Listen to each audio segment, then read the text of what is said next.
Hello guys, വീണ്ടും ഒരു നല്ലൊരു ഇൻട്രസ്റ്റിംഗ് ആയിട്ടുള്ളൊരു മാൻവയായിട്ടാണ് ഇതിൽ ഞാൻ വന്നിട്ടുള്ളത്. ഇതിൻ്റെ പേര് the top rankers aspiring writing life manual എന്നാണ് ഇതിൻ്റെ പേര് കുറച്ച് നിങ്ങളുള്ള പേര് തന്നെയാണ്. എന്നാൽ നമുക്ക് ആ പേരിൽ തന്നെ മനസ്സിലായിട്ടുണ്ട് എന്താണ് ആവശ്യമുള്ളതെന്ന്.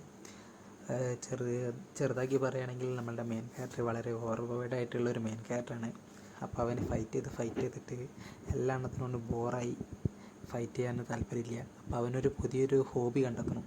അപ്പോൾ അതിലൊരാൾ പറഞ്ഞതിന് ശേഷം അവനൊരു നോവലിസ്റ്റ് ആവാൻ വേണ്ടി തീരുമാനിക്കുകയാണ്.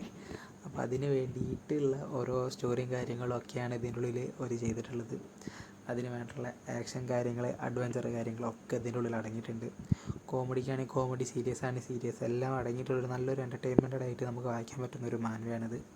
ഇപ്പോൾ അധികം ചാപ്റ്റേഴ്സും കാര്യങ്ങളൊന്നും ഇല്ല, 50 കുറവ് ചാപ്റ്റേഴ്സ് ഇപ്പോൾ ഇറങ്ങിയിട്ടുള്ളൂ. നല്ല ഇൻട്രസ്റ്റിംഗ് ആയിട്ട് പോയിക്കൊണ്ടിരിക്കുന്നൊരു മാനുവയാണിത്.